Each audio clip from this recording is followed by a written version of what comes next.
2025 November മാസം 23-ാം തീയതി ഞായറാഴ്ച പരിശുദ്ധ കത്തോലിക്കാ സഭ മിശിഹായുടെ രാജത്വ തിരുനാൾ ആഘോഷിക്കുകയാണ്.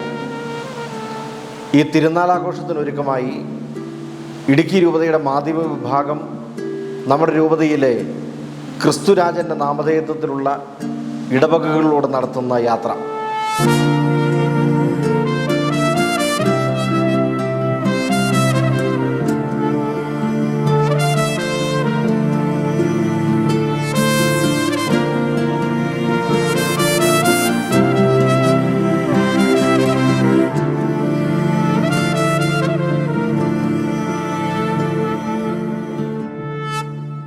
(2025) കത്തോലിക്കാ സഭ ക്രിസ്തു ജയന്തിയുടെ സാധാരണ ജൂബിലി ആഘോഷിക്കുന്ന വർഷമായിരുന്നു. ഈ ജൂബിലിയുടെ സമാപന ഘട്ടത്തിലേക്ക് നമ്മൾ എത്തിയിരിക്കുകയാണ്. നവംബർ മാസം 23-ാം തീയതി ഞായറാഴ്ച ക്രിസ്തുരാജൻ്റെ തിരുനാൾ കത്തോലിക്കാ സഭ കൊണ്ടാടുകയാണ്. ഈ തിരുനാളിന് ഈ വർഷം വളരെ പ്രസക്തിയുണ്ട്. ജൂബിലി വർഷത്തിൽ ആഘോഷിക്കുന്ന ക്രിസ്തുരാജൻ്റെ തിരുനാളാണ്. രാജാതിരാജനായ ക്രിസ്തു ഭൂമിയിൽ മനുഷ്യനായി അവതരിച്ചതിൻ്റെ 2025 വാർഷികമാണല്ലോ നമ്മൾ ആഘോഷിച്ചു കൊണ്ടിരിക്കുന്നത്. ഈ ജൂബിലി വർഷത്തിലെ ക്രിസ്തുരാജ തിരുനാളിനോടനുബന്ധിച്ച് നമ്മൾ ഇടുക്കി രൂപതയിലെ ക്രിസ്തുരാജൻ്റെ നാമധേയത്തിലുള്ള ദേവാലയങ്ങളിലൂടെ നടത്തുന്ന യാത്രയാണ്. ഈ യാത്രയുടെ ആദ്യ ദിനം നമ്മൾ എത്തിയിരിക്കുന്നത് രാജമുടി ക്രിസ്തുരാജ ദേവാലയത്തിലാണ്.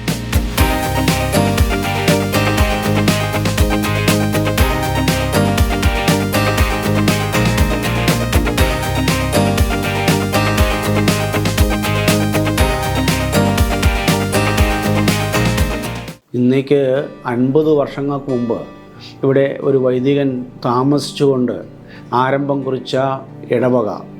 അതിനു മുമ്പ് തന്നെ ഇവിടെ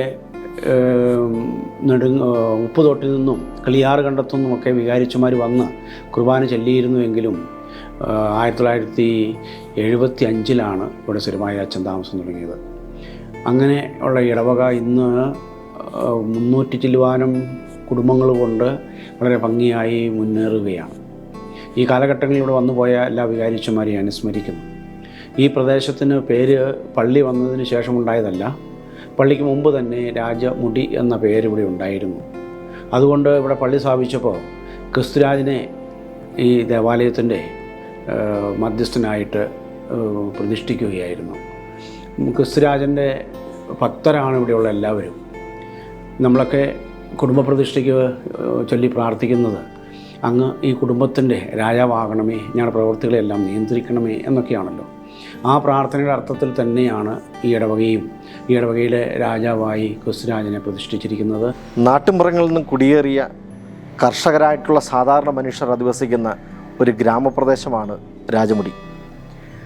1960 കാലഘട്ടങ്ങൾ വരെയും ഈ പ്രദേശം ഉപ്പുതോട് ഗ്രാമത്തിൻ്റെ ഭാഗമായാണ് ഗണിക്കപ്പെട്ടിരുന്നത്. ആ കാലഘട്ടത്തിൽ ജീവിച്ചിരുന്ന വിശ്വാസ സമൂഹം അവരുടെ വലിയ ആഗ്രഹമായിരുന്നു ഈ പ്രദേശത്ത് ഒരു ദേവാലയം ഉണ്ടാകുക എന്നുള്ളത്.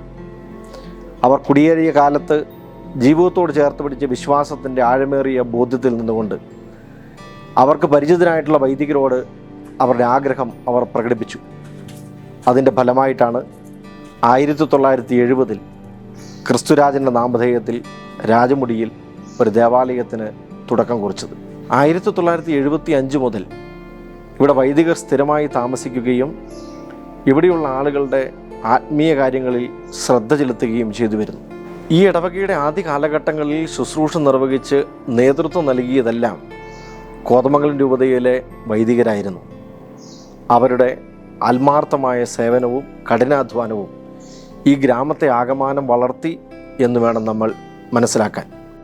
പുതുതലമുറയ്ക്ക് വിശ്വാസത്തോടൊപ്പം വിദ്യാഭ്യാസവും നൽകണം എന്നുള്ള ദീർഘവീക്ഷണത്തിൻ്റെ ഫലമണിയിലായിരുന്നു 1983 ഇവിടെ ആരംഭിച്ച ക്രിസ്തുരാജ LP സ്കൂൾ.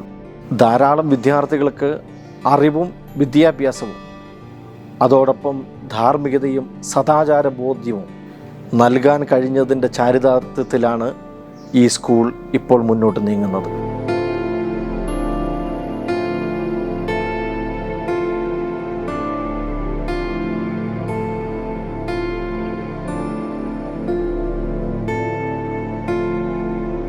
വൈദികരുടെ നേതൃത്വത്തിൽ ഈ നാട്ടിലെ ജനം ഒരുമിച്ച് നിന്ന് കഠിനാധ്വാനം ചെയ്തതിൻ്റെ പരിണിതഫലമാണ് ഈ നാട്ടിലെ റോഡുകളും ഇവിടെയുള്ള വിവിധങ്ങളായിട്ടുള്ള സ്ഥാപനങ്ങളും ഒക്കെ പടുത്തുയർത്താൻ കാരണമായിട്ടുള്ളത്. ഇവിടുത്തെ അജപാലന ശുശ്രൂഷയ്ക്ക് പുതിയ ജീവനും തുടിപ്പും നൽകുന്ന തീരുമാനമായിരുന്നു 1984 തിരുഹൃദയ സന്യാസിനി സമൂഹം ഇവിടെ ഒരു മഠം ആരംഭിച്ചതുവഴി ഉണ്ടായത്.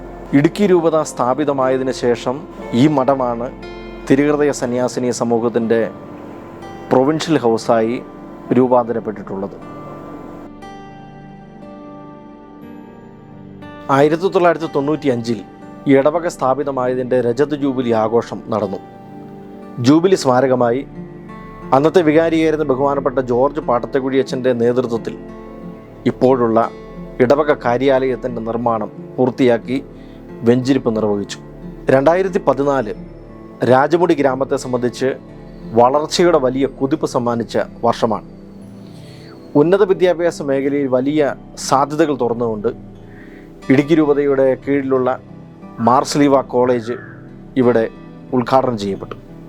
ആയിരക്കണക്കിന് വിദ്യാർത്ഥികൾ ഉപരിപഠനങ്ങൾ പൂർത്തിയാക്കി ജീവിതത്തിൻ്റെ വിവിധ മേഖലകളിലേക്ക് എത്തിച്ചേരാൻ ഈ സ്ഥാപനം വഴിയൊരുക്കി എന്നുള്ളത് അഭിമാനാർഹമായിട്ടുള്ള നേട്ടമാണ്. 2015 അന്നത്തെ വികാരിയായിരുന്ന ബഹുമാനപ്പെട്ട ബെന്നോ പുതിയാപറമ്പിലച്ഛൻ്റെ നേതൃത്വത്തിൽ ഇടവകജനത്തിൻ്റെ ആത്മാർത്ഥമായ സഹകരണത്തിൻ്റെ ഫലമായി ദേവാലയത്തോട് ചേർന്ന് എല്ലാവിധ സൗകര്യങ്ങളോടും കൂടിയ മനോഹരമായ ഒരു പാരീഷ് ഹാളിൻ്റെ നിർമ്മാണം പൂർത്തിയാക്കി വെഞ്ചരിച്ചു.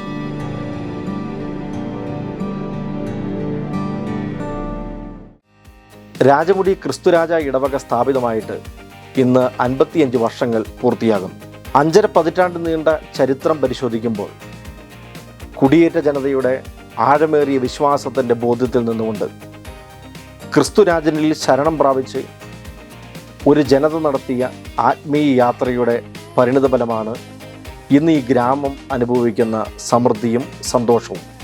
ഇവിടെയുള്ള വിശ്വാസ സമൂഹത്തിന് അവരുടെ ജീവിതത്തിൻ്റെ ഏത് ചുവടുവയ്പ്പിനും അവരാശ്രയിക്കുന്നത് ക്രിസ്തുരാജനെയാണ്. അവരുടെ വിശ്വാസ യാത്രയിലെ ആഴമേറിയ ബോധ്യവും കരുത്തുമാണ് ക്രിസ്തുരാജൻ ഞങ്ങളെ നയിക്കും എന്നുള്ളത്. ആ വലിയ ബോധ്യത്തിലാണ് ഈ ജനത മുന്നോട്ട് നീങ്ങുന്നത്. ഈ ബോധ്യത്തിൽ നിന്നുകൊണ്ടാണ് ഈ കഴിഞ്ഞ കാലഘട്ടം അത്രയും ഇവർ ആർജിച്ചെടുത്തിട്ടുള്ളതും നേടിയെടുത്തിട്ടുള്ളതുമെല്ലാം. ക്രിസ്തുരാജൻ്റെ നാമധേയത്തിലുള്ള ഈ ഇടവക ഈ ജൂബിലി വർഷത്തിലെ രാജ്യത്വ തിരുനാൾ ആഘോഷിക്കുമ്പോൾ ഈ ജനത നമുക്ക് പകർന്നു നൽകുന്ന ബോധ്യവും കരുത്തും നല്ല പാഠവും ക്രിസ്തുരാജനാണ് നമ്മുടെ ഭരണാധികാരിയെന്നും ആ രാജാതിരാജനാണ് നമ്മളെ കുറവ് കൂടാതെ മുന്നോട്ട് നയിക്കുന്നത് എന്നുമുള്ള വലിയ സത്യമാണ്.